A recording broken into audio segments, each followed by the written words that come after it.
Assalamualaikum warahmatullahi wabarakatuh. Salam sejahtera untuk kita semua. Semoga Tuhan Yang Maha Esa selalu melindungi kita dan memberkahi kesehatan kepada kita semua, serta semangat untuk terus belajar.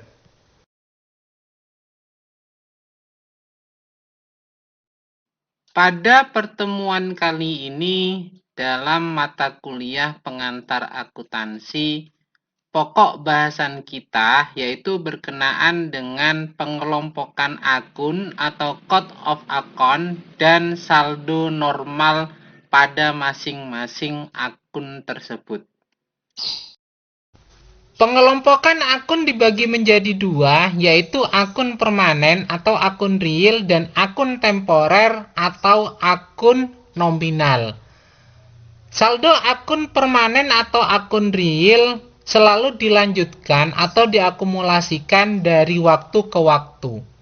Jadi, selama perusahaan tersebut masih beroperasi secara normal, maka saldo setiap akun tersebut akan terus ada atau terbawa dari satu periode akuntansi ke periode akuntansi berikutnya. Yang termasuk dalam saldo akun permanen ini atau akun real ini adalah akun aset atau aktiva, akun pasiva atau liability atau utang atau kewajiban, dan yang terakhir itu adalah akun ekuitas atau modal.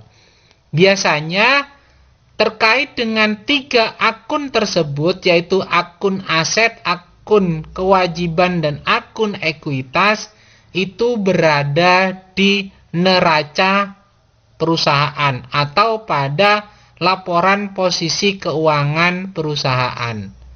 Selanjutnya, yang berkaitan dengan akun temporer atau akun nominal, saldo akun temporer atau nominal hanya dipertahankan selama satu periode akuntansi saja. Pada awal periode berikutnya, akun temporer atau akun nominal harus dimulai dari nol kembali.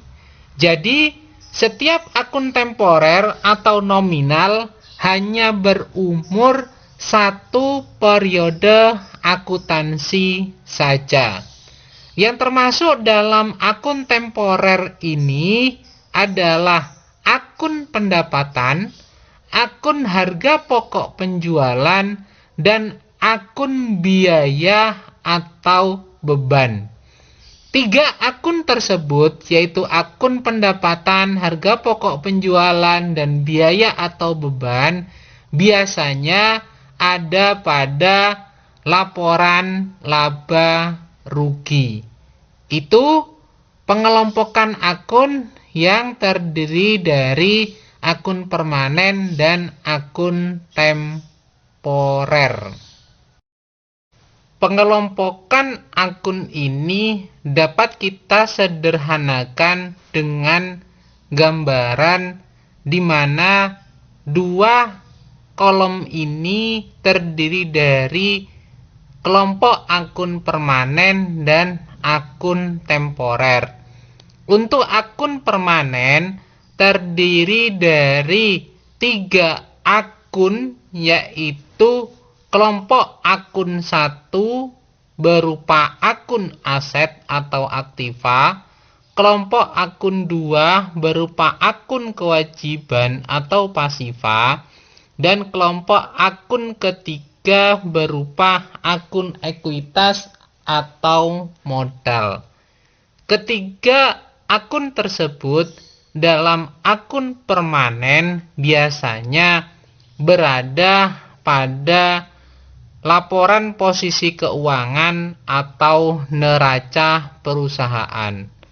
Sedangkan untuk akun temporer itu terdiri dari kelompok akun 4, yaitu akun pendapatan, kelompok akun kelima yaitu harga pokok penjualan, kelompok akun keenam yaitu akun beban atau biaya, serta kelompok akun ketujuh, yaitu pendapatan atau biaya di luar usaha. Akun-akun tersebut yang masuk dalam akun temporer ini biasanya berada dalam laporan laba rugi komprehensif. Sehingga ketika kita sudah mengetahui kelompok akun tersebut, maka kita akan melihat dalam posisi neraca dan posisi laporan laba rugi. Selanjutnya kita akan mempelajari mengenai posisi dari masing-masing akun tersebut dalam kelompok debit dan kelompok kredit. Untuk kelompok debit yang biasanya bersaldo debit itu adalah kelompok akun aset, kelompok akun harga pokok penjualan, dan kelompok akun beban atau biaya usaha. Sedangkan kelompok akun yang bersaldo kredit itu terdiri dari akun liabilitas atau kewajiban, akun ekuitas, dan akun pendapatan. Sehingga dengan mengetahui masing-masing posisi akun-akun tersebut, maka ada dua hal yang dapat kita manfaatkan. Yang pertama adalah posisi saldo akun tersebut itu ada di mana. Yang kedua, ketika kita melakukan penjurnalan, maka kita akan mengetahui posisi saldo akun ketika bertambah harus berada di mana, dan ketika berkurang harus ada di mana dalam penjurnalan tersebut. Untuk dapat memahami secara detail masing-masing akun yang berada dalam posisi neraca, maka kita dapat lihat untuk saldo aset atau aktiva itu terdiri dari aset lancar, yaitu berupa kas dan bank, piutang usaha, persediaan, perlengkapan, dan biaya dibayar di muka. Selain itu, dalam aset juga ada investasi jangka panjang berupa obligasi dan saham. Selain itu, ada aset tetap berwujud yang terdiri dari tanah, bangunan dan akumulasi penyusutannya, kendaraan dan akumulasi penyusutannya, peralatan dan akumulasi penyusutannya. Selain itu juga ada aset tetap tidak berwujud, biasanya terdiri dari goodwill dan amortisasi, hak paten dan amortisasi, serta merek dagang dan amortisasinya. Yang lainnya berupa aset lain-lain yang biasanya ini penerapan dalam PSAK 69 untuk perusahaan peternakan atau perusahaan pertanian, di mana ada akun TBM atau tanaman belum menghasilkan dan akun TM tanaman menghasilkan beserta dengan penyusutannya.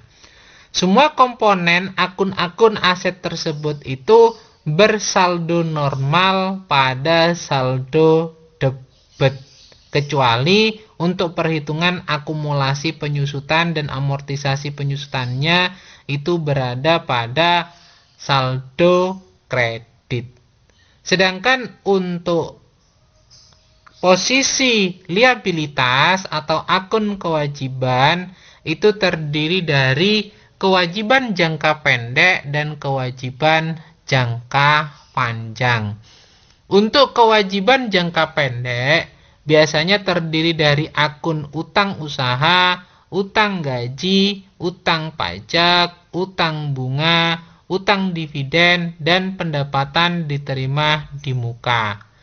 Sedangkan kewajiban jangka panjang terdiri dari utang investasi, utang obligasi dan saham, utang pajak tangguhan, dan kewajiban jangka panjang lainnya yang sifat dari kewajiban tersebut melebihi dari waktu 12 bulan atau 1 tahun.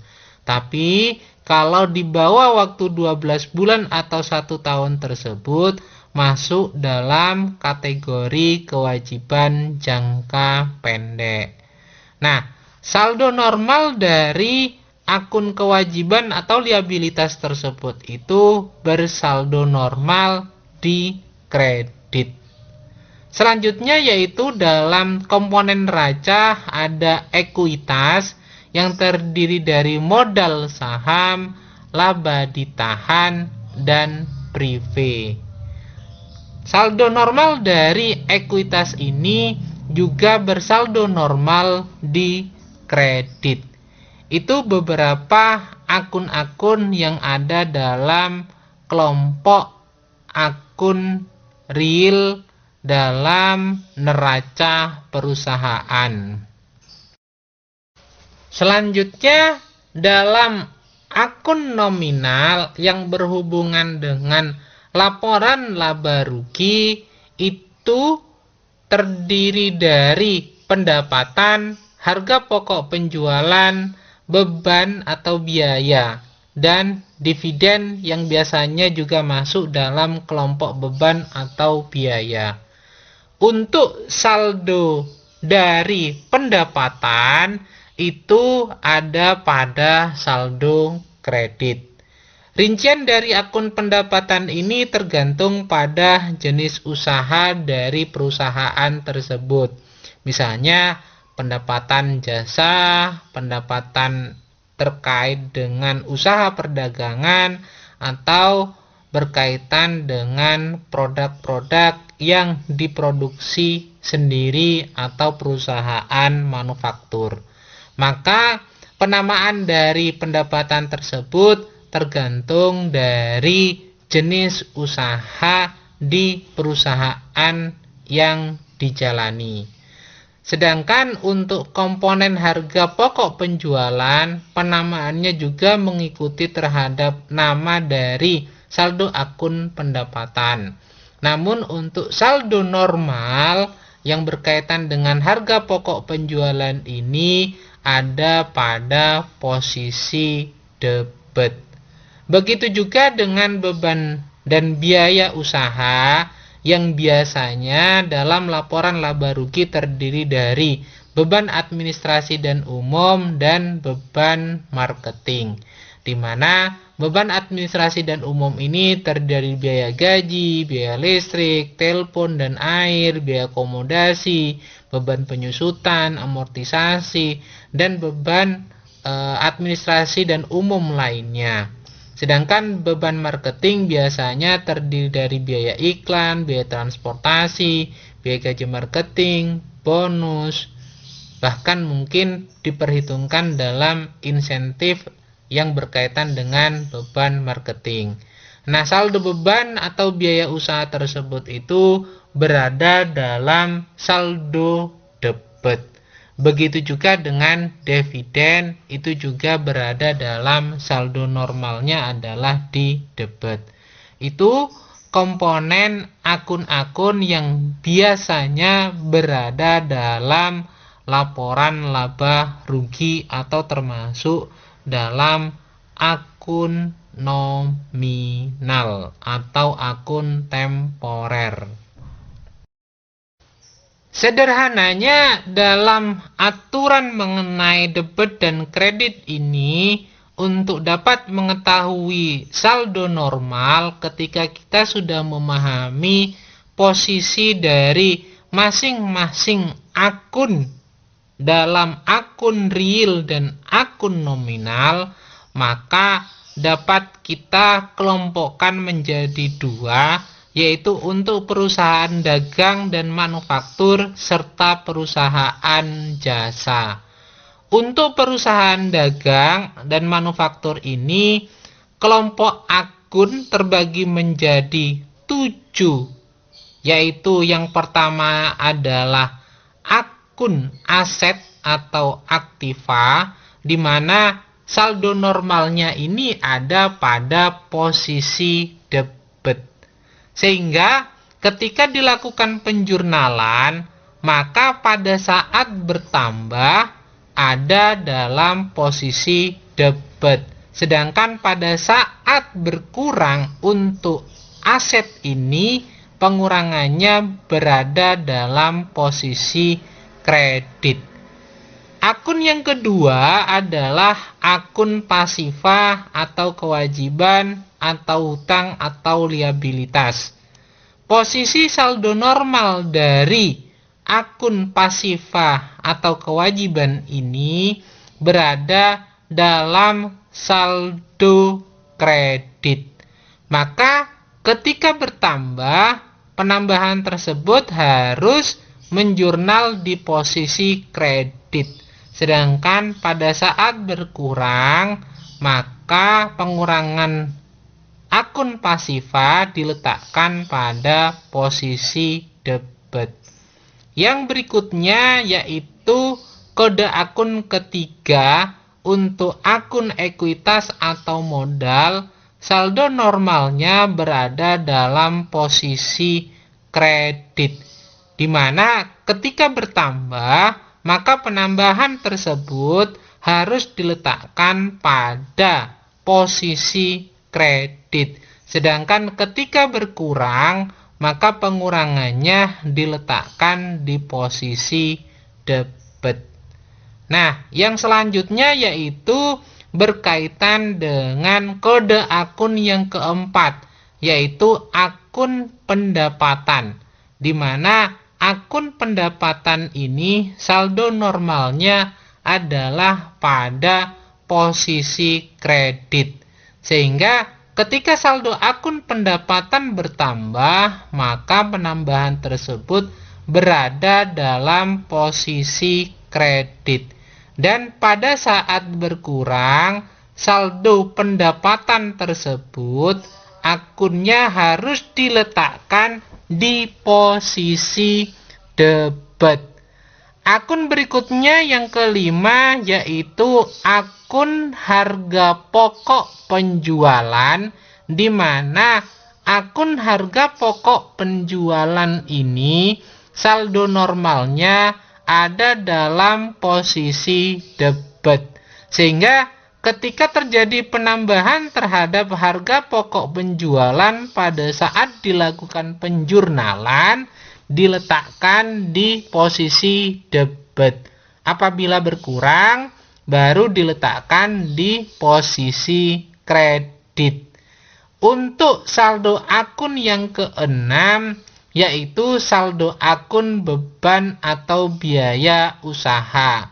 Untuk saldo akun ini, saldo normalnya terletak pada saldo debit. Sehingga ketika ada penambahan terhadap beban atau biaya usaha, maka dalam penjurnalannya harus diletakkan dalam posisi debit. Yang berikutnya untuk berkurangnya saldo beban atau biaya usaha ini diletakkan dalam posisi kredit. Yang terakhir dalam pengelompokan akun ini adalah akun yang ketujuh, yaitu yang terdiri dari akun pendapatan di luar usaha dan beban di luar usaha, di mana posisi pendapatan di luar usaha ini posisinya sama dengan saldo normal pendapatan, yaitu di kredit. Sehingga ketika bertambah ada dalam posisi kredit dan ketika berkurang ada dalam posisi debit. Begitu juga yang berkaitan dengan beban di luar usaha. Ini posisinya sama dengan beban atau biaya usaha, di mana saldo normalnya berada dalam posisi debit dan bertambahnya ada pada posisi debit serta berkurangnya ada pada posisi kredit. Dengan demikian, ketika kita memahami bahwa masing-masing saldo akun ini memiliki saldo normal pada posisinya, kita tidak akan bingung terkait dengan penjurnalannya.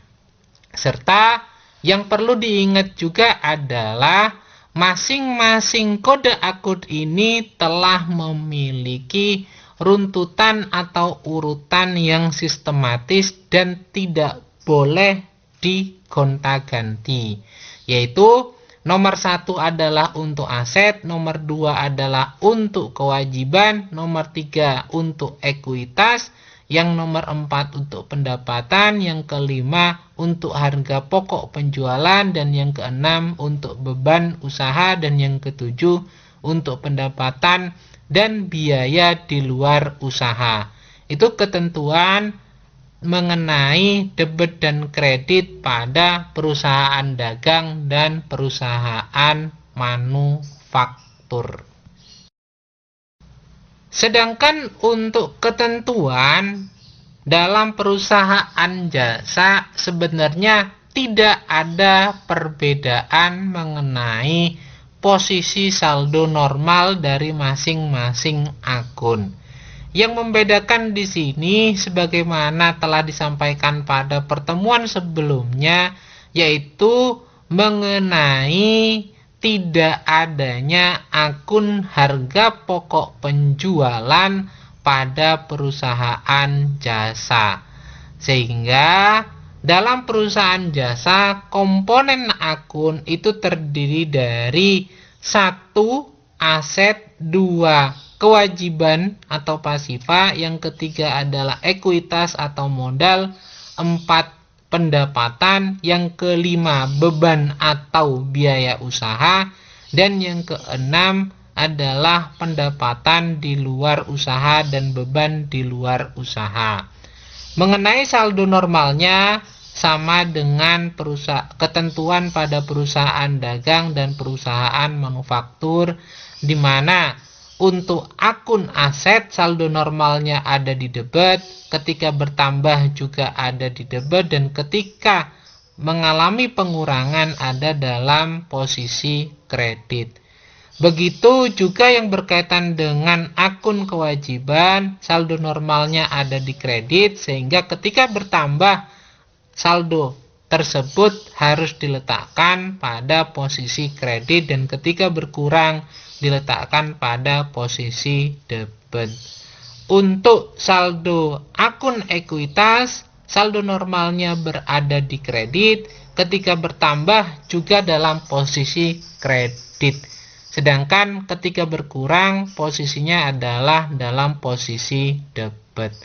Untuk akun pendapatan, saldo normalnya ada di kredit, sehingga pada saat bertambah juga posisinya ada di kredit, dan pada saat berkurang kebalikannya ada di posisi debit.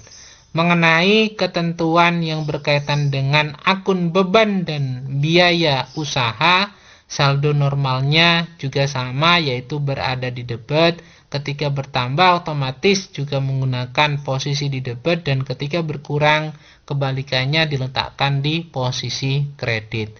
Untuk pendapatan dan beban di luar usaha mengikuti ketentuan yang sama dalam ketentuan pendapatan dan beban usaha, di mana untuk pendapatan di luar usaha posisi saldo normalnya ada di kredit, ketika bertambah otomatis penambahan tersebut ada di kredit, dan pada saat berkurang diletakkan di debit.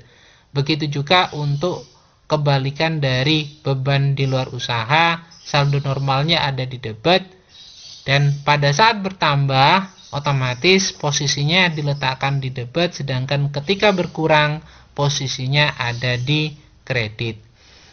Gampangannya adalah untuk memahami aturan dari posisi debit dan kredit untuk perusahaan jasa, perusahaan dagang, dan perusahaan manufaktur, maka kita harus memahami terlebih dahulu posisi masing-masing akun tersebut itu di mana.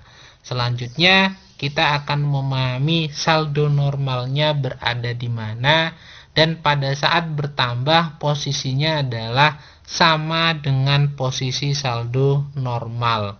Kalau posisi berkurang, maka kebalikan dari posisi tersebut. Itu logika sederhana untuk dapat memahami mengenai aturan saldo normal masing-masing akun dalam laporan keuangan perusahaan. Ketika kita sudah memahami masing-masing saldo normal akun pada laporan keuangan suatu perusahaan, maka kita akan mencoba untuk membedah dalam praktek soal berikut, di mana PT Aeng Corporation ini neraca saldo per tanggal 31 Januari 2021, akun yang terdiri dari nomor akun 1000, yaitu nama akunnya kas, nilainya adalah 172 juta rupiah. Nomor akun berikutnya 1100, yaitu terdiri berupa piutang usaha, nilainya adalah 26 juta rupiah. Untuk nomor akun 1200 dengan nama akun perlengkapan kantor, jumlahnya 12 juta rupiah. Nomor akun 1300 berupa sewa kantor dibayar di muka, nilainya adalah 85 juta rupiah. Untuk nomor akun 1410 dengan nama akun peralatan kantor, nilainya adalah 65 juta rupiah. Untuk nomor akun 1411 dengan nama akun akumulasi penyusutan peralatan kantor, nilainya 15 juta rupiah. Sedangkan nomor akun 1420 dengan nama akun kendaraan, nilainya adalah 1,6 miliar rupiah. Sedangkan nomor akun 1421 dengan nama akun akumulasi penyusutan kendaraan, jumlahnya adalah 300 juta rupiah. Pada nomor akun 2100 utang usaha, nilainya adalah 90 juta rupiah, dan nomor akun 2200 dengan nama akun utang bank, nilainya 600 juta rupiah. Untuk modal saham dengan nomor akun 3100, nilainya adalah 955 juta rupiah. Maka diminta untuk melakukan pengelompokan mana yang masuk dalam posisi debit dan masuk dalam posisi kredit. Untuk dapat memahami itu, maka kita dapat melihat mana yang masuk dalam posisi aset, mana yang masuk dalam posisi kewajiban, dan mana yang masuk dalam posisi ekuitas. Hal tersebut dapat dilihat pada nomor akun masing-masing, di mana ketika nomor akun dimulai dari nomor 1, maka masuk dalam posisi aset, dan ketika dimulai dari nomor 2, masuk dalam posisi kewajiban atau pasifa, dan ketika masuk dalam nomor akun 3, dimulai dengan nomor akun 3, maka masuk dalam kelompok ekuitas.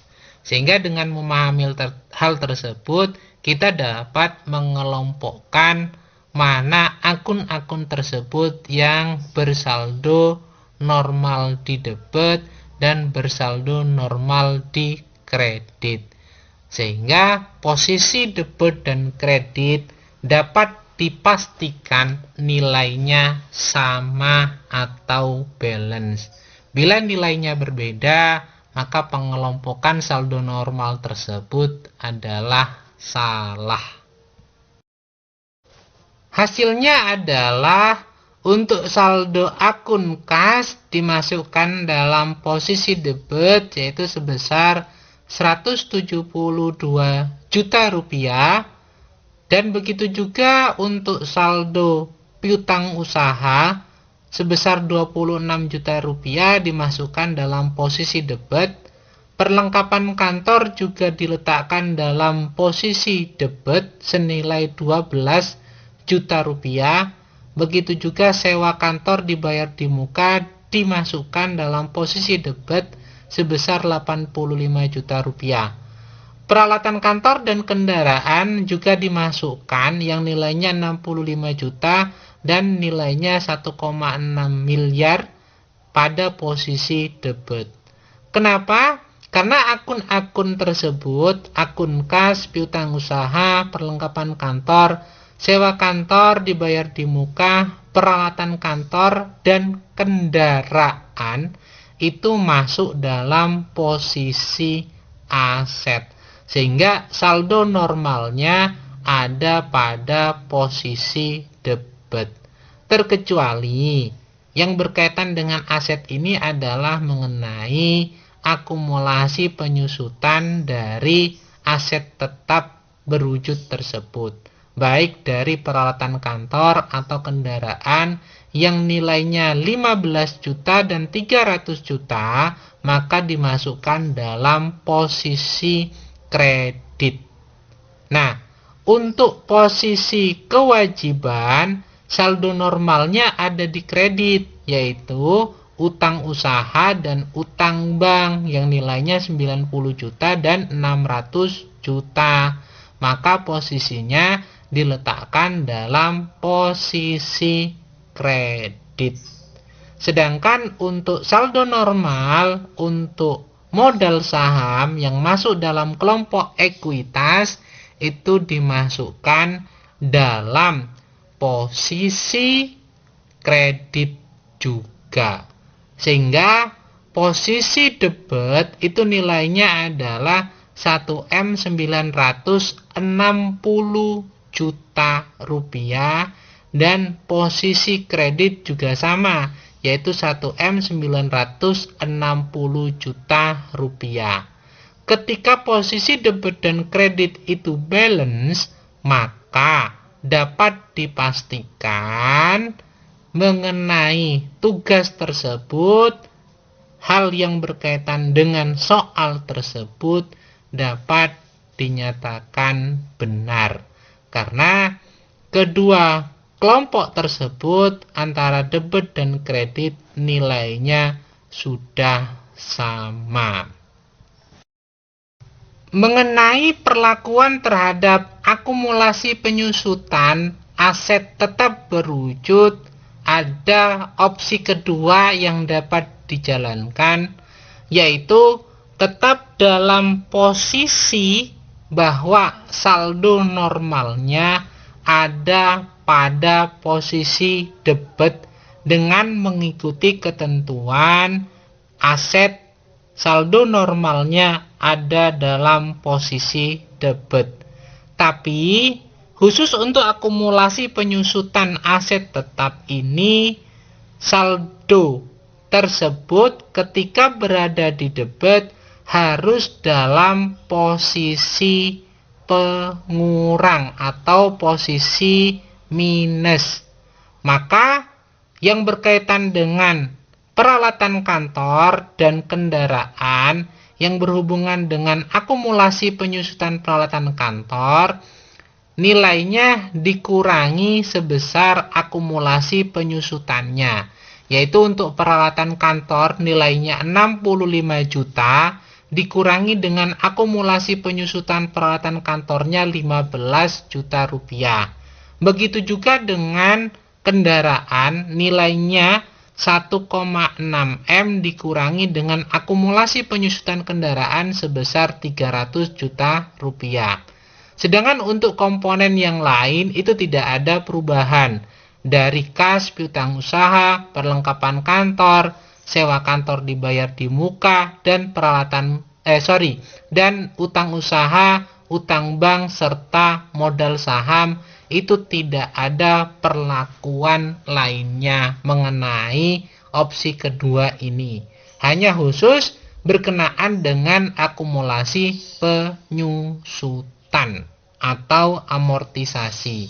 Sehingga ketika kita jumlahkan, posisi debit dan posisi kredit akan mengalami perubahan, yaitu nilainya menjadi 1.645.000.000 rupiah pada posisi debit, dan posisi kredit juga dengan nilai 1.645.000.000 rupiah.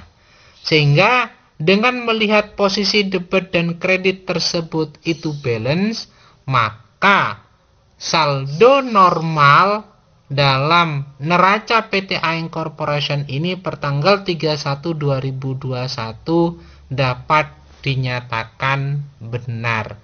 Tinggal memilih opsi mana yang mau dijalankan, apakah menggunakan yang pertama tadi atau menggunakan opsi yang kedua ini. Dua-duanya tidak ada permasalahan dalam laporan keuangan.